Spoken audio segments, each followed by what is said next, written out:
Lord, may we serve you all our days, ever rejoice to sing your praise, as we together your wisdom seek. Charge us with truth whenever we speak. Lord, may we ever know your will. Come to us when our hearts are still, as we your guidance with joy receive. May we as one your bliss achieve, as we your guidance with joy receive. May we as one your bliss achieve.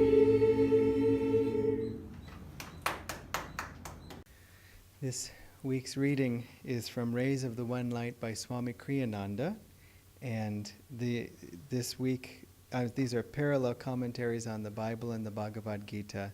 This week's reading is By Thinking Can We Arrive at Understanding? Truth is one and eternal. Realize oneness with it in your deathless self within. The following commentary is based on the teachings of Paramhansa Yogananda. There are many places in the Gospels where we see Jesus in open conflict with the Pharisees, that is to say, with man-made as opposed to true mystical tradition. In the Gospel of St. Matthew, we see a good example of how they and he locked horns. Then some of the scribes and Pharisees from Jerusalem came and asked Jesus, "Why do your disciples break our ancient tradition and eat their food without washing their hands properly first?" Jesus, after scolding them for their hypocrisy in observing lesser rules so carefully while ignoring the much more important ones, said, "Listen and understand this thoroughly. It is not what goes into a man's mouth that makes him common or unclean. It is what comes out of a man's mouth that makes him unclean." It wasn't that Jesus counseled against such wholesome practices as washing one's hands before eating. In an age, however, when lesser rules were given too much importance relative to the truly important observances, cleansing the heart of impure desires, for example, he emphasized the supreme importance of loving God and of communing with him. The Pharisees, the orthodox religionists of his day, in other words, had brought true religion down to a level of intellectual hair-splitting. They mistakenly considered the way to understanding to lie through a minefield of definitions, which they tried to refine to ultimate exactitude. Jesus taught, however, that the intellect alone can never lead one to truth. Without love, indeed, there is no ultimate verity. Without fixity of purpose, born of the heart's devotion, the intellect wanders endlessly. It cannot settle for long on anything. As the Bhagavad Gita says in the 2nd chapter, the intellects of those who lack fixity of spiritual purpose are inconstant, their interests endlessly ramified. Thus, through Holy Scripture, God has spoken to mankind. Om, Om, Om.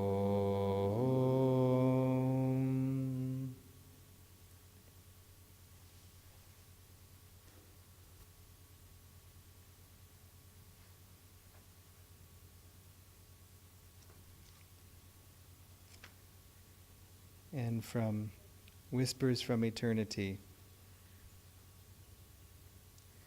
I loved all things that I might learn to crave only thee. I may lose everything and roam about in darkness, but, O Divine Mother, see that the tiny taper of my remembrance for thee be not extinguished by the gusts of disbelief. I loved many things, only to find that my true craving was for thee alone. Come to me now. Be with me always.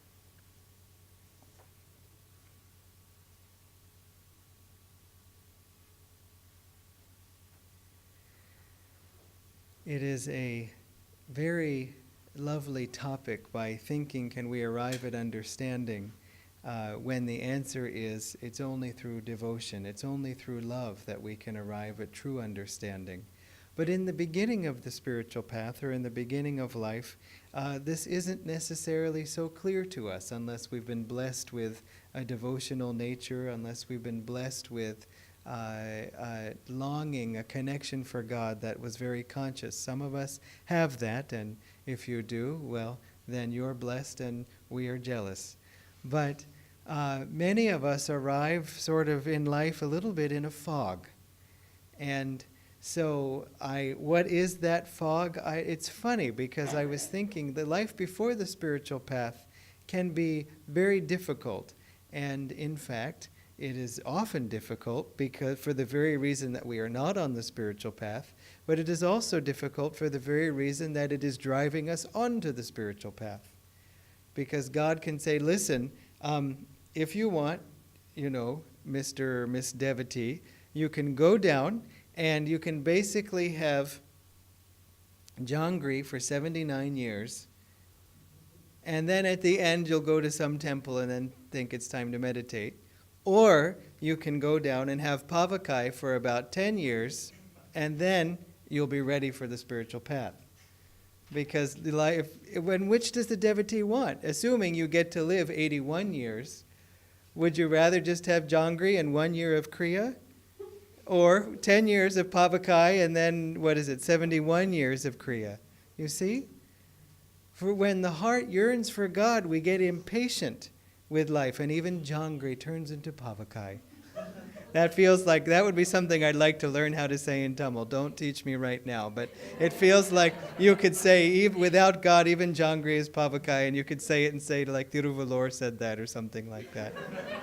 Maybe it's the missing verse. So,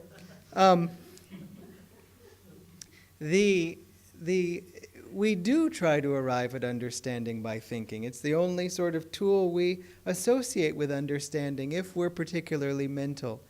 Now, we sometimes aren't aware of how much our heart guides us.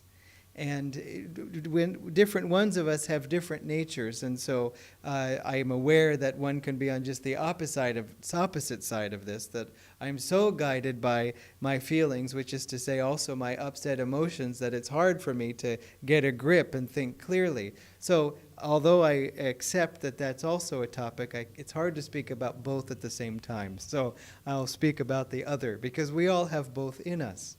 But the truth of it is, I'll just leap to the answer, the mind always follows the heart. The mind always follows the heart. So, even when we are trying to be calm, if the heart is upset, the mind will say, I want to be calm, but how can I be calm when there is such a person? When they have done such a thing, how can I possibly be calm? If God would have, wanted me to be calm, He would not have sent that person into my life. We can't sort of reason our way out of it because the heart is too disturbed.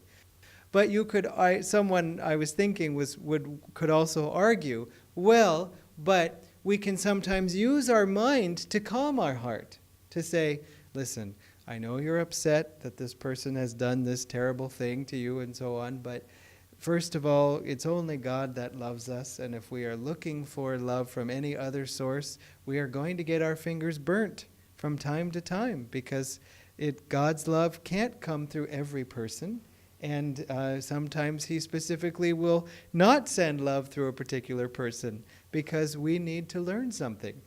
And the heart can go, okay, I see the wisdom of that, I can calm down. So you say, no, wait a minute, that means the heart listened to the mind, and so the heart followed the mind.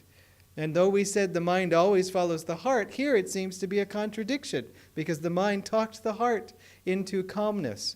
But you see, it still started in the heart.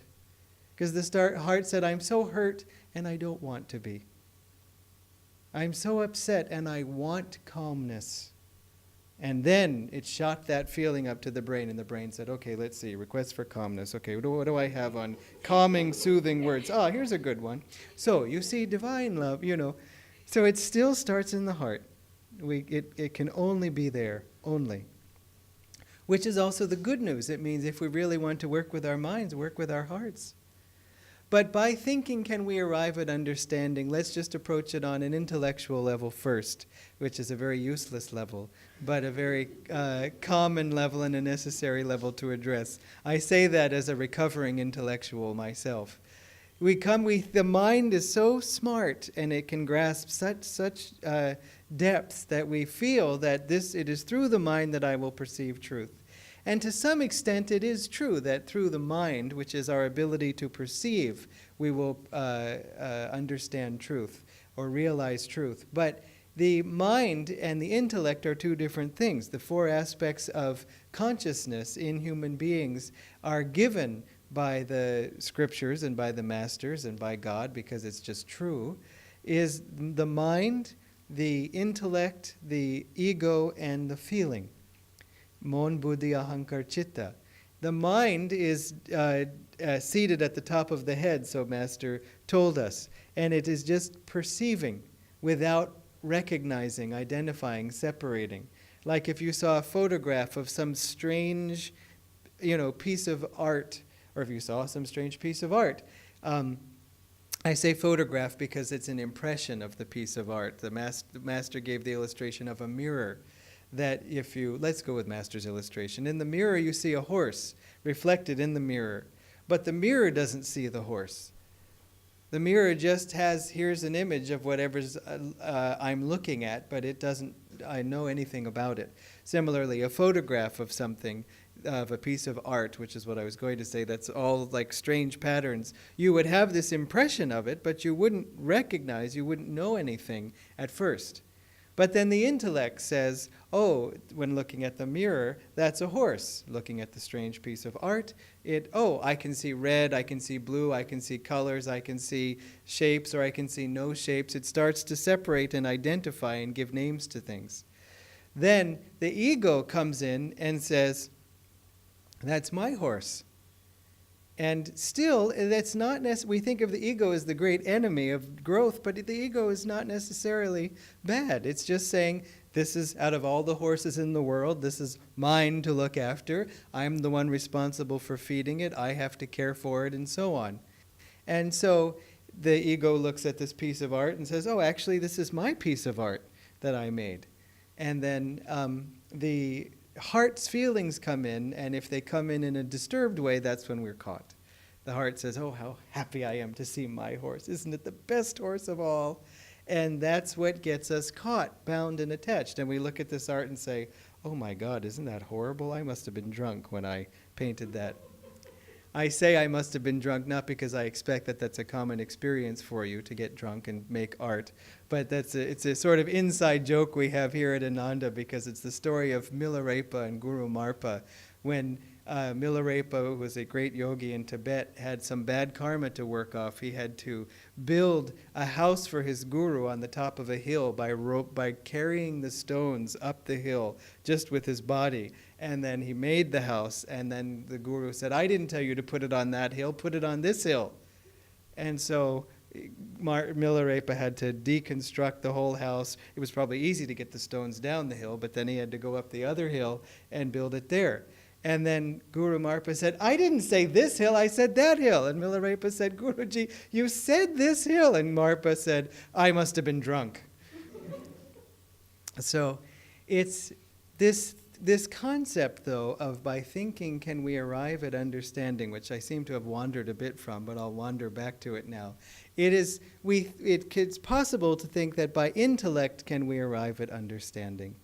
And one of the temptations to the intellectual mind is that through clear logic, such great achievements have been made in science, in mathematics, in civilization, just in general. It's one of the hallmarks, especially that Western civilization has been worshiping and has now spread throughout the world, that by logic, clear logic, we can arrive at truth, starting from first principles. This is perhaps best exemplified by physics, that just saying, the physicists at a certain point, Galileo and others said, listen, we don't know how many angels are dancing on the head of a pin, as some people were debating in religion. We don't know, even if there's a God, we can only start with what we can perceive. And even then, perception is differing.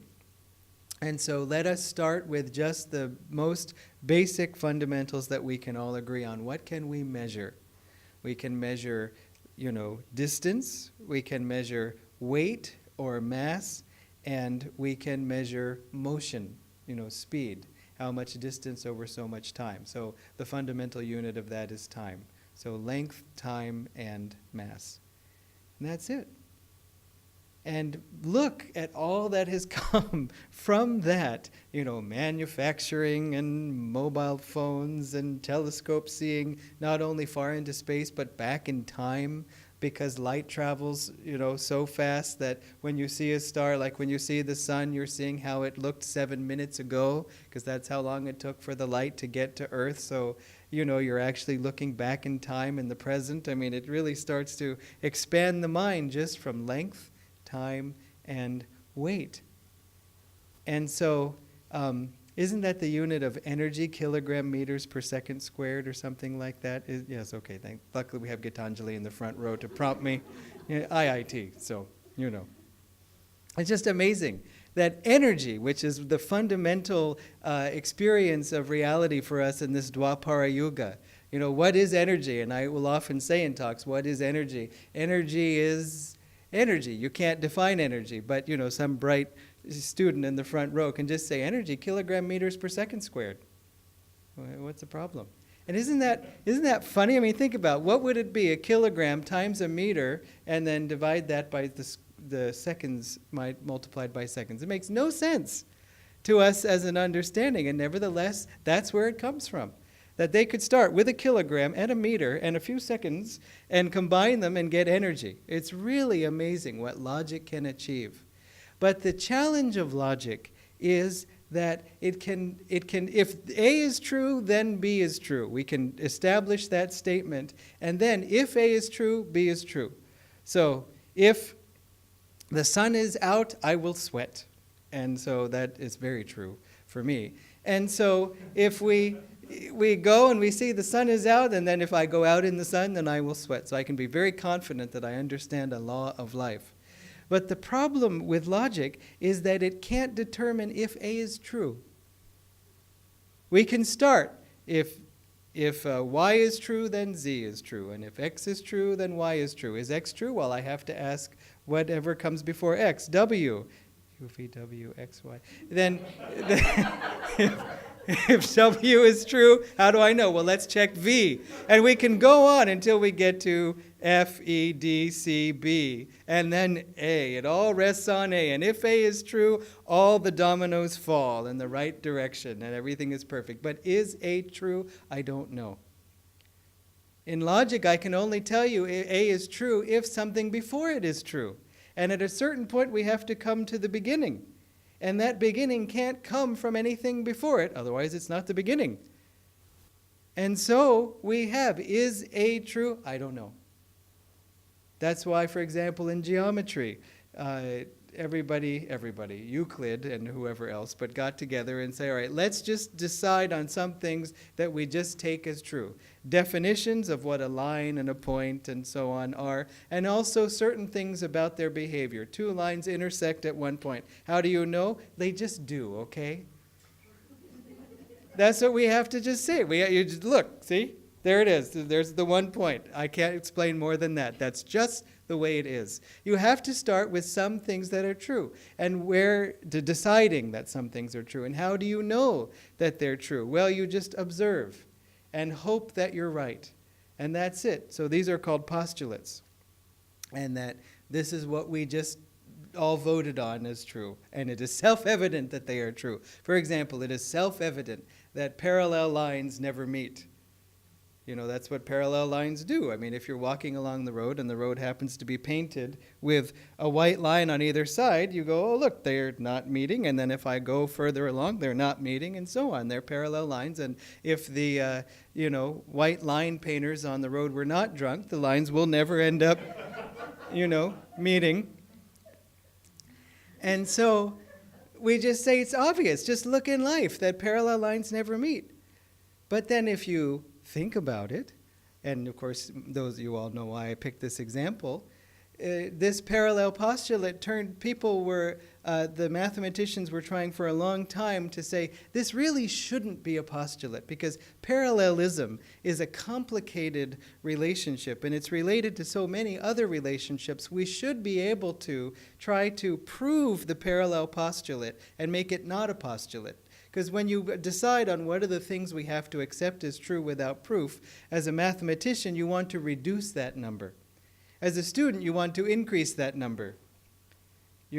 Prove that, x squared minus b squared is equal to x squared minus b squared. Wow, it's been a while. I guess let's try a squared minus b squared. You can't do x minus b squared. Has to be x squared minus y squared.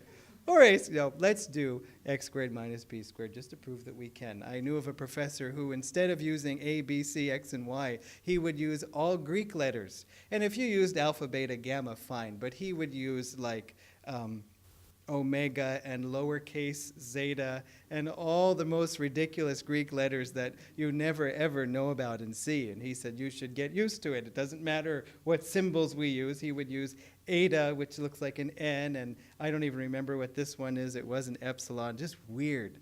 And though he was proving his point that it's all symbols and they could be anything, so you can do x minus b squared, x squared minus b squared if you want. Still, I think he was also proving the point that he was merciless when it came to his students, because we do think in terms of A and B, and there is a certain relationship that they have, which is not actually true mathematically, but still it's helpful for us to think in terms of this one and that one. And that's all that they're doing. So why does it have to be eta and tau? Those Greek letters. It's just not fair. So what you guys could have done is come back and handed in your homework exercise in Tamil. And be like, let la represent equal to 7, and let nya equals la nya squared. So anyway, x squared minus b squared is equal to x times a as a quantity times, x times a, wow. It's hard to say these things. X squared minus b squared is equal to x plus b, as you were saying, times x minus b. Now the mathematician says, let us prove that. And the student says, let's accept it as given. So, as a mathematician, they tried to eliminate the parallel postulate. Let's try to prove it in terms of the other postulates. Let's try to derive it. Let's find a way, because it's interconnected with perpendicular, the concept of perpendicularity, because if you have two parallel lines and you put a line perpendicular, it's perpendicular to both. There should be some way to eliminate the parallel postulate as a postulate. And they found, to their horror, that they couldn't. And that was not the worst part. The worst part was the parallel postulate was not even necessary for any of the other postulates to work. In other words, you could say parallel lines do meet, and everything else still works. And in fact, it created a whole new system of geometry called spherical geometry or hyperbolic geometry and so on. And we might just say, okay, well, I'm sorry for them, but what's the big deal? But this was such a scandalous thought in the mathematical community that when the first people published their papers, Lobachevsky was one, that another very famous mathematician confessed that he had had the same realization and had worked it out but didn't dare publish it because he would be laughed out of his position and ostracized from the community. How dare you say that parallel lines meet? Scandalous. And we may think, well, that's silly, and isn't that funny what these mathematicians fight over? But when somebody gets mad at us for something, it's about the same thing. Parallel lines meet! How dare you? And you just go, you know what? It's that line of Swamiji's. What if men cry, your dream is not our own. Your soul knows the answer. Go on alone. So much of disagreement, judgment, fighting, criticism among people is just saying, your dream is not my own. And you can say, that's fine. But my dream is my own, and I'm going to live it. And I'm going to fulfill it. That's what we're here on earth to do, is to fulfill our dream. and to learn from it and maybe revise the dream. But we have to know what we want. We have to go in that direction so that we can learn more. It won't do us any good to live someone else's dream. So, going back to this parallel postulate thing, as soon as you say it's not necessary, it's obvious that it's not necessary. If you're standing on this road with the white lines painted on either side, they don't meet where you're standing. But suppose it's a straight road and you look off into the distance. What do you see? They go like this. Of course they meet. Look at them. You see? Why is that? Well, it has to do with perception. Maybe it has to do with the fact that our eye is actually curved. Who knows? But the fact is, parallel lines obviously meet. Look at a globe with all of its latitude and longitude. They all end up coming to a point here from our perception, it looks. But on the top, they literally all come up to the North Pole and the South Pole. Why should parallel lines not meet? Of course they meet. You see? So that's the problem with logic. It can't tell you. We need to perceive, we need to observe, we need to just say, look, some things I have to accept as true. And that is why perception of truth is so necessary and why perception of truth is so essential to understanding, and it can't be arrived by thinking logically. When we're perceiving, we're not thinking. We're not saying, what shall I see right now? I would like to see some 2,000 rupee notes. I bet. Yeah, but they're not there. You just see, you just perceive. You can't decide what to see. It's just there or it's not there. And so we want to develop our power of perception. And this comes by clarifying the heart. Because you say, what would the heart have to do with perceiving? But we all know that when our heart is disturbed, we don't see things clearly. And we know that because when our heart finally gets calm, then we say, oh my God, the situation wasn't at all what I had thought it was, what I had seen it to be, because the heart distorted my understanding.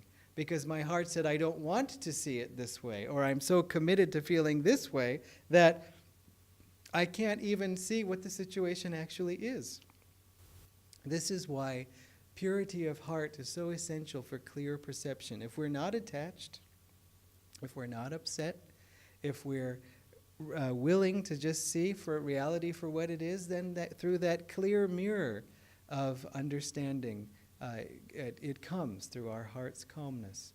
And so this is all fine, but still this is on the level of abstraction, because what do we want to see? What do we want to perceive? We really want to perceive God.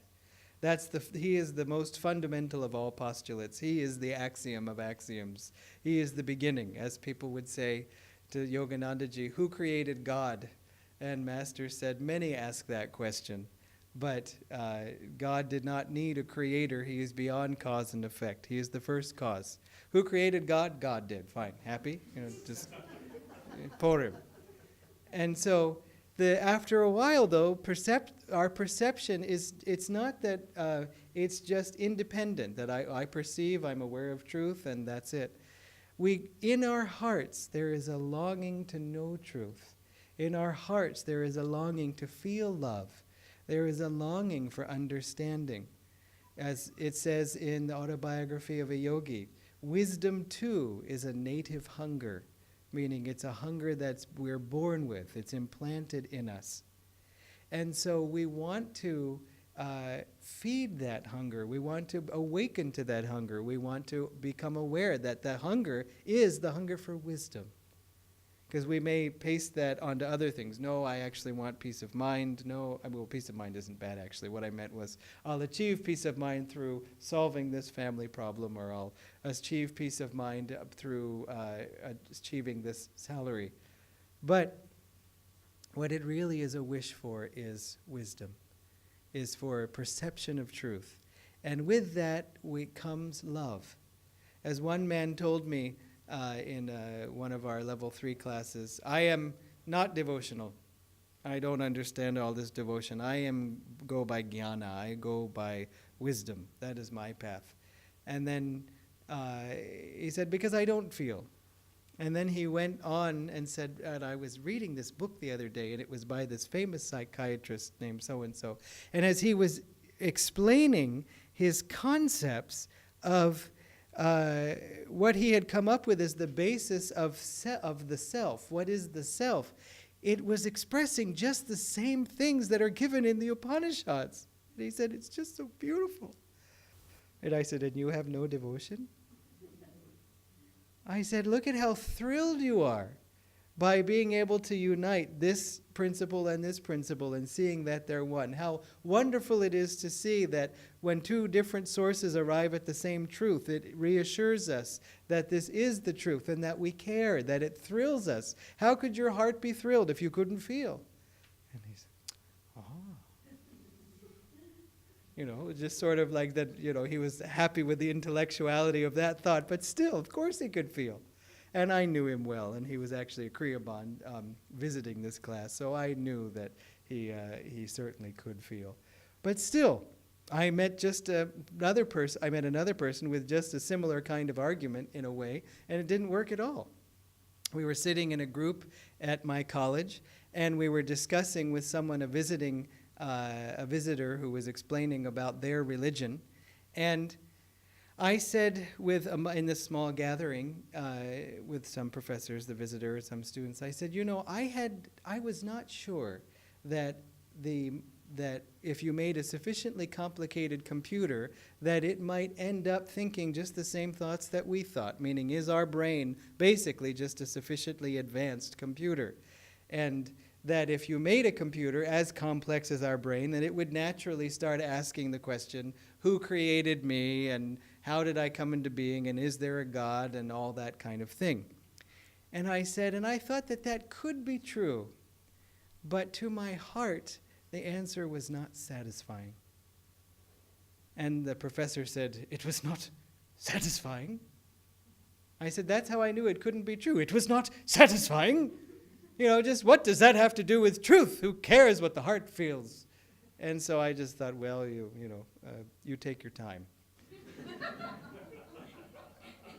Because I used to think the same way. But in time, we start to realize that if the heart doesn't feel, the answer can't be true. And so even if it is true on one level, our understanding of it is not true. It's not whole. That the heart is needed. In fact, as Master said in the Samadhi chapter, I cognize the center of this empyrean, which means empire, this whole show, as a point of intuitive perception in my heart, not in my brain, not in my, degree, master's degree, but in my heart. That is where perception comes. Now, when we start to seek God, there again, just as wisdom is a native hunger, the hunger for God is a native hunger. It's an inborn hunger. St. Augustine, a great Christian saint, said, "Thou hast made us for thyself, and our hearts are restless until they find their rest in thee." This is just what we've been made for. As you know, from a Vedantic point of view, a spark of the soul shot out from the infinite source and went far, and is seeking to just complete the journey in Advaita, balancing this motion with this motion and returning home. So we are seeking our home. But what's important to remember, which I'll close with in terms of devotion, is that though we think of devotion as sweet and loving and trusting in God, and it is, and that we think of it as being open-hearted and seeing God behind everything and feeling a joy, which it is also very strong and very determined, because the heart knows what it wants, and it wants what it wants, and it wants nothing else. Even if other desires come, which they do, after a while we find, as that one Ian Fleming, author of the James Bond series, said, it's all ashes. Someone asked him about name and fame, and he said, in the beginning it was fun, but now it's just ashes, old boy, just ashes. And that's what we find with these other desires. Either they disappoint us, people disappoint us, or we get the desires fulfilled, and then still nothing happens. I tell you the stories of people who had horrible suffering and came on the path. One friend of mine had no suffering, got the perfect husband, the perfect house, they had the perfect jobs, perfect health, everything was perfect. And she looked around and said, "Is this it? Is this all there is? Everything's perfect and it's nothing. I don't feel any happier." And so she got very disturbed and then learned to meditate, and then now Kriya and all that stuff. So now she figured out the way. So it's often helpful to have our desires fulfilled a little bit, just to get them out of our system, to say, this isn't it. This isn't it, and for those of you who know the story. And so, but listen though to this affirmation that we read before. The affirmation for devotion is not, in this case, "I will sweetly see thy smiling face, sweetly smiling behind every sweet experience of sweetness." With the sword of devotion, the sword, veil, ball.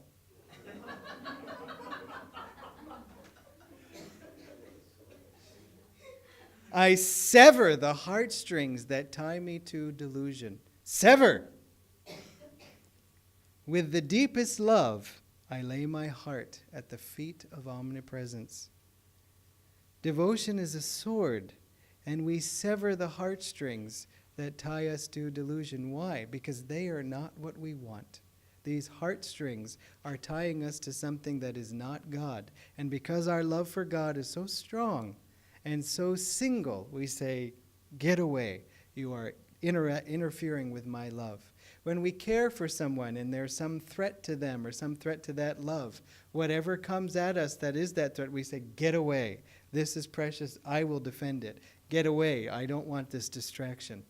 But it's out of our love for that thing that gives us that strength. This could have easily been an affirmation for renunciation. With the sword of devotion, I sever the heartstrings that tie me to delusion. That's all renunciation is. People sometimes ask, what is renunciation? Why do people embrace renunciation? Why do people embrace it formally? It's out of devotion. And every devotee, where does the word devotee come from? Devotion. Every devotee is a renunciate. Every devotee is choosing God over this world, is choosing God out of love. And so, it's not hard to understand renunciation because it's the same in a way as devotion. Out of my devotion to God, because of my devotion to God, I am devoted to nothing else. God bless you.